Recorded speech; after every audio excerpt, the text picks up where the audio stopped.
अस्सलाम वालेकुम स्टूडेंट्स, आज हम कर रहे हैं एक्सरसाइज 18.7। इस वीडियो में वीडियो को एंड तक देखिएगा, इंशाल्लाह आपको एक्सरसाइज 18.7 भी ज़रूर समझ में आएगी। एक्सरसाइज 18.7 ना एक्चुअली मुझे फिजिक्स की तरह लग रही है, फिजिक्स की तरह की लग रही है, फिजिक्स ही है वो। आपको फिजिक्स के इलेक्ट्रिक चैप्टर, इलेक्ट्रिसिटी वाला चैप्टर है या इलेक्ट्रॉनिक्स का चैप्टर जो होते हैं उसके कॉन्सेप्ट्स हैं, जैसे चार्ज, करंट, पावर वगैरह, और उसके अलावा जनरल भी हैं। ठीक है, क्वेश्चन स्टार्ट करते हैं। क्वेश्चन नंबर 1 हमारे पास किस तरह है। क्वेश्चन नंबर 1 में कह रहे हैं कि जो करंट है, current of a wire is directly proportional. मतलब ये क्वेश्चन हम कर चुके हैं, लेकिन बस डिफरेंट टाइप के केस यूज कर रहे हैं। हमने 2 एक्सरसाइज ऐसी की हैं, थर्ड आ रही है ऐसी एक्सरसाइज।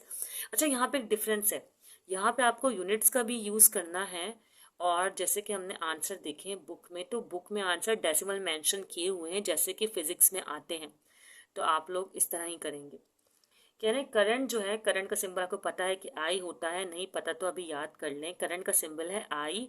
आई जो है वो डायरेक्टली प्रोपोर्शनल है किसके, वोल्टेज के। पोटेंशियल डिफरेंस को वोल्टेज कहते हैं या पोटेंशियल डिफरेंस बोले, एक ही बात है। और फिर कह रहे हैं आई जो है वो है इनवर्सली प्रोपोर्शनल रेजिस्टेंस के। आई इन्वर्सली प्रोपोर्शनल रेजिस्टेंस की भी है। आपको पता है दोनों साइड सेम है, फर्स्ट साइड, तो आप इसे कंबाइन कर लेंगे या आप इसे नाम दे दें इक्वेशन 1 और इक्वेशन 2 नाम दे दें, और फिर कंबाइन कर लें, कंबाइन इक्वेशन 1 एंड 2। ठीक है, तो आपके पास क्या आ जाएगा, आई प्रोपोर्शनल वी और ये फ्रैक्शन में आर, आपको पता है 1 से मल्टीप्लाई हो जाएगा। फिर आप कांस्टेंट लगाएंगे, कांस्टेंट तो यहाँ पर इस एक्सरसाइज में के इस्तेमाल किया गया है तो के ही लगाएंगे। और फिर सबसे पहला काम हमारा के की वैल्यू निकालना था, पिछली 2 एक्सरसाइज में भी हमने ऐसा ही किया है, तो यहाँ पर भी हम के की वैल्यू को ही निकालेंगे। के की वैल्यू अगर निकालनी तो वी, आर और आई की वैल्यू हमारे पास होनी चाहिए, जो कि है।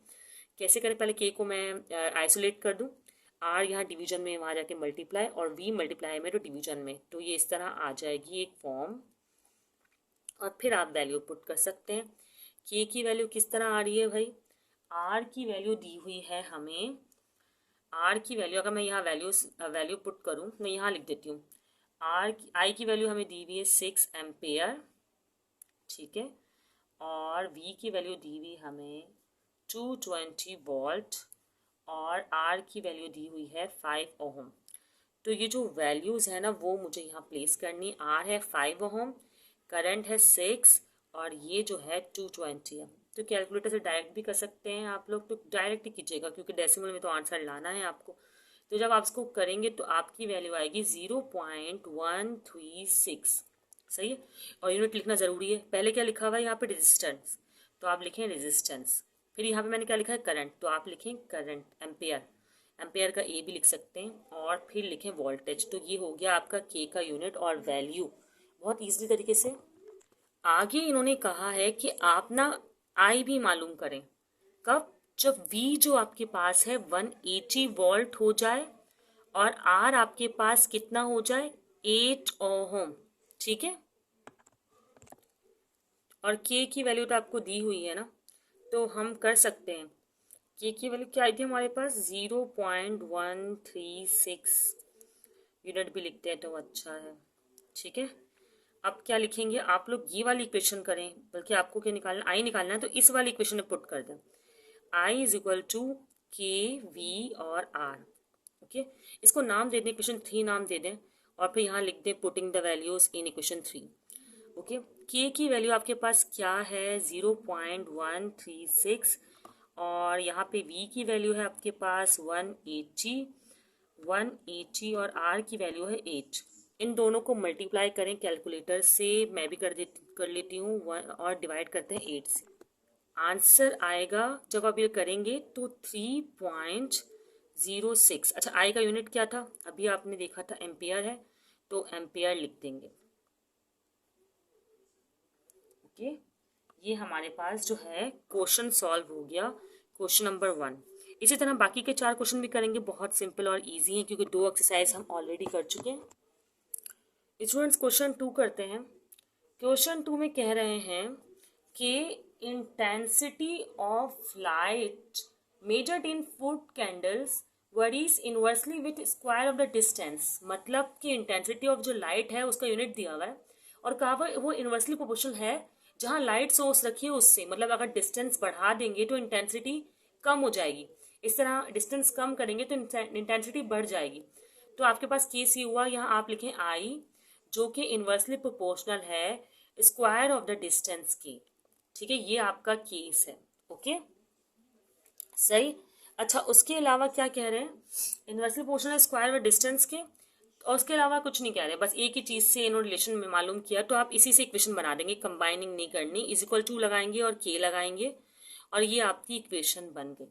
ठीक है, अब आपका काम होगा के की वैल्यू को निकालना। तो के की वैल्यू को निकालने के लिए आप लोग को डी और आई की वैल्यू पुट करनी पड़ेगी, और डी और आई की वैल्यू आपको क्या दी हुई है, आई की वैल्यू आपको दी हुई है 0.08 फुट कैंडल्स। ठीक है, और डी की वैल्यू आपको क्या दी हुई है, डी की वैल्यू आपको दी हुई है 3 मीटर। आपने ये वैल्यू प्लेस करनी है और के निकाल लेना है। अच्छा, के निकालना है तो आई के को आइसोलेट करें, डी स्क्वायर वहां जाके मल्टीप्लाई में हो गया। अब रखें आप, आई की वैल्यू थी 0.08 और डी का स्क्वायर मतलब 3 का स्क्वायर, तो आप क्या करें, के का जो 0.08 है उसको मल्टीप्लाई करवा दें 9 से, तो आपका आंसर आएगा। कैलकुलेटर से कर लेते हैं, कैलकुलेटर यूज किया हमने तो आंसर आया 0.72। ठीक है, और यूनिट क्या क्या थे हमारे पास, फुट कैंडेला मीटर, तो इसी तरह हम लिखेंगे, जो भी यूनिट था इसका ये था ना फुट कैंडल, तो इसको चलो सिंपल कर लेते हैं, FTCD। ओके, और यहाँ पर मीटर था, मीटर। सही, यूनिट मेंशन करने ना आपको, इस बार यूज़ कर रहे हैं ये लोग। तो अगर हम आगे फर्दर देखें क्वेश्चन, तो कह रहे हैं अब आपको क्या मालूम करना है, आई मालूम करना है दोबारा से, लेकिन डी केस चेंज कर दिया ना, डी चेंज किया 8 मीटर। सही है, अगर डी 3 मीटर है तो आई ये आ रहा है, अब डी बढ़ाया है तो इसका मतलब आई इससे भी कम आएगा, क्योंकि इनवर्स रिलेशनशिप है ना। तो हम क्या करेंगे, ये आई का जो फॉर्मूला था इसमें आई को पुट कर देंगे। कैसे पुट करेंगे, के की वैल्यू तो आपको दी हुई है, चले मैं पहले से फिर पहले लिख के बता दूं। सही है, के की वैल्यू आपको दी हुई है 0.72, दी नहीं थी बल्कि आपने डिटरमाइन की है, और 8 का हो गया स्क्वायर। ठीक है, 8 का स्क्वायर को पता है 64 होता है, तो जब 0.72 को आप लोग 64 से डिवीजन करेंगे तो आपका आंसर आएगा 0.0112, और आपको पता है यहाँ यूनिट था फुट कैंडल्स, तो ये भी किस में आया है, फुट कैंडल्स। ठीक है, ये क्वेश्चन नंबर 2 आप लोग का सॉल्व हो गया, बहुत सिंपल था, कोई मुश्किल नहीं थी इसमें। अब हम आगे क्वेश्चन करते हैं, क्वेश्चन नंबर 3, 4 और 5। स्टूडेंट्स, अब हम कर रहे हैं क्वेश्चन नंबर 3। क्वेश्चन नंबर 3 में कह रहे हैं the strength of a rectangular beam can varies directly as the width b and the square of depth. मतलब जो स्ट्रेंथ है ना एस, वो डायरेक्टली वरीज कर रही है ब्रेथ के भी, और डायरेक्टली वरीज कर रही है स्क्वायर ऑफ द डेप्थ। ठीक है, ये आपका जो है वो केस है। अब आपने करना किस तरह है कि कंबाइनिंग करनी है इक्वेशन को, इस तरह लिखते हैं by combining. Okay, we get क्या, बी और डी स्क्वायर, फिर आपको प्रोपोर्शनल का साइन हटाना है, एस सिमिलर एज प्रीवियस और के लगाना है, तो इसको बोल देना है इक्वेशन 1। ठीक है, अब आपको के की वैल्यू पुट करनी है, के की वैल्यू पुट नहीं करनी, के की वैल्यू डिटरमाइन करनी है, जैसे कि करते हैं हर बार। कैसे डिटरमाइन करेंगे, एस की वैल्यू आपको क्या की वैल्यू दी हुई है, आपको बी की वैल्यू दी हुई है 9 सेंटीमीटर, जी की वैल्यू दी हुई है आपको 12 सेंटीमीटर, और एस आपको दिया हुआ है 1200, जो स्ट्रेंथ है वो पाउंड में दी हुई है। ओके, ये आपके पास डाटा है। अब आप इसको इसमें प्लेस करें, पहले के को एलिमिनेट करें, के को एलिमिनेट नहीं, आइसोलेट। एस अपनी जगह पर था, ये बी जी जो है डिवीजन में आ जाएगा। ओके, अब एस कितना है हमारे पास 1200 और बी कितना है हमारे पास, बी है हमारे पास 9 और ये है 12। अब 12 का स्क्वायर करेंगे, मल्टीप्लाई करेंगे 9 से, फिर डिवीजन करेंगे तो हमारे पास के की वैल्यू कुछ इस तरह आ जाएगी। कैलकुलेटर यूज़ तो आप सबको करना आता ही होगा। 0.9259 पाउंड। पाउंड क्यों पाउंड ऊपर है और ये 2 सेंटीमीटर है, 1 सेंटीमीटर ये है और 1 सेंटीमीटर ये है, तो पाउंड पर सेंटीमीटर क्यूब आ रही है। क्यूब क्यों, स्क्वायर और 1 क्यूब बन गया आपके पास, ठीक है, पाउंड पर सेंटीमीटर क्यूब। अब आपको कह रहे हैं कि अगर बी की वैल्यू और डी की वैल्यू चेंज कर दें, अब आपको बी की वैल्यू जो दी है वो दे दी है 12 सेंटीमीटर और डी की वैल्यू दे दी है 9, ठीक है। और कह रहे हैं कि एस मालूम करें, आप एस फाइंड आउट करें। तो ये रहा एस का formula. S putting the value in equation 1, इस तरह आप मेंशन भी करें, putting the values in equation 1, ठीक है। मैं यहाँ से डाल देती हूँ, गंदा लगे, नीचे करते हैं। एस इज इक्वल टू के की वैल्यू क्या आई है आपके पास 0.9259, 0.9259 और फिर आपके पास बी है, क्या है बी, बी आपका है 12 और फिर आपके पास डी है जो कि है 9 स्क्वायर, ओके। अब 9 स्क्वायर तो 81 आता है, आपको पता है। आप चाहे तो लिखें दोबारा या फिर 81 डायरेक्टली लिखकर कैलकुलेटर से मल्टीप्लाई करवा दें। अब मल्टीप्लाई करवाएंगे तो आपका आंसर आएगा कुछ, करके देखते हैं एक मिनट, 899.97, ओके। ये आपका आंसर आया है पाउंड। अच्छा, यहाँ पर जो बुक में आंसर है वो 900, आपको पता है राउंड ऑफ कर सकते हैं आप। 899 बराबर होता है 900 के। वैसे आपको पता है ना कि 5 डेसिमल से बड़ी वैल्यू होती है तो यहाँ 1 ऐड करते हैं, तो इस तरह 1 ऐड होता हुआ आएगा, कैरी 0 और फिर ये मतलब 1 ऐड होगा 10, फिर यहाँ 0, फिर यहाँ 1 ऐड होगा 0 और फिर इस तरह 1 ऐड होगा, तो ये आपका 900 आ जाएगा राउंड ऑफ करके, सही है। S is equal to 900 pound आपका आंसर आ गया। क्वेश्चन नंबर 3 यहाँ पे हो गया। क्वेश्चन नंबर 4 करके देखते हैं, वो भी ऐसा ही है। स्टूडेंट्स, क्वेश्चन 4 में हमें कहा जा रहा है कि आपके पास लेबर कॉस्ट जो है वो varies jointly as the number of worker.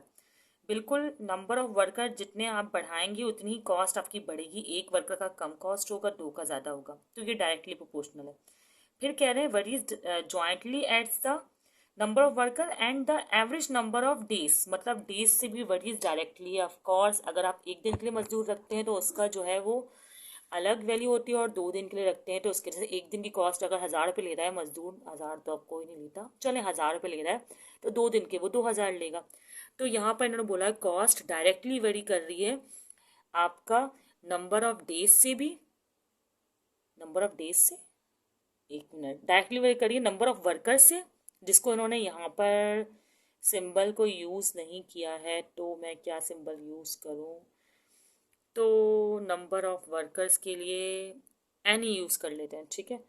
और फिर कहा है डेज, डेज के लिए सिंपल डी यूज़ कर लें आप, सही, स्मॉल लेटर्स यूज़ करते हैं तो इसलिए। अब बाय कंबाइनिंग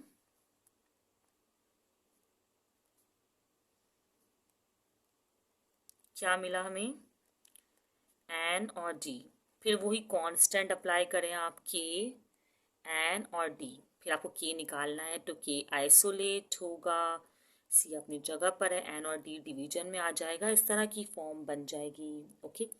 फिर आप इस पर के की वैल्यू निकालने के लिए सी की वैल्यू लिखें। अच्छा, वैल्यूज़ क्या दी हुई हैं आपको, वैल्यूज़ दी हुई हैं आपको, सी लिखा हुआ है कॉस्ट ऑफ, एक मिनट,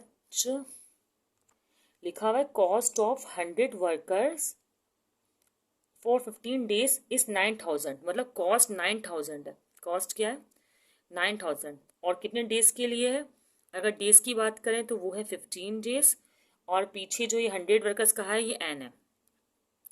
100 वर्कर की कॉस्ट 15 डेज के लिए 9000 रुपये है, या रुपये तो लिखा नहीं है इन्होंने, चलो 9000 है, ओके।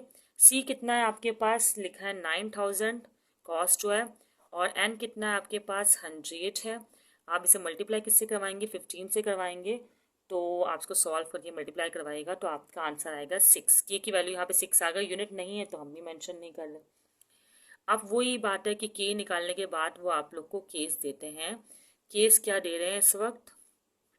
केस इस तरह है कि सी निकालना है आपको, और आगे बोल रहे हैं सी निकालने के लिए find the labour cost of 300 workers. तो एन आपको जो दिया हुआ है वो 300 दिया हुआ है, बढ़ा दिए हैं, और डेज भी जो है इन्होंने बढ़ा दिए हैं, तो यकीनन सी जो है वो ज़्यादा आएगा। कॉस्ट जो है वो 9000 नहीं आएगी, इस बार ज़्यादा आएगी।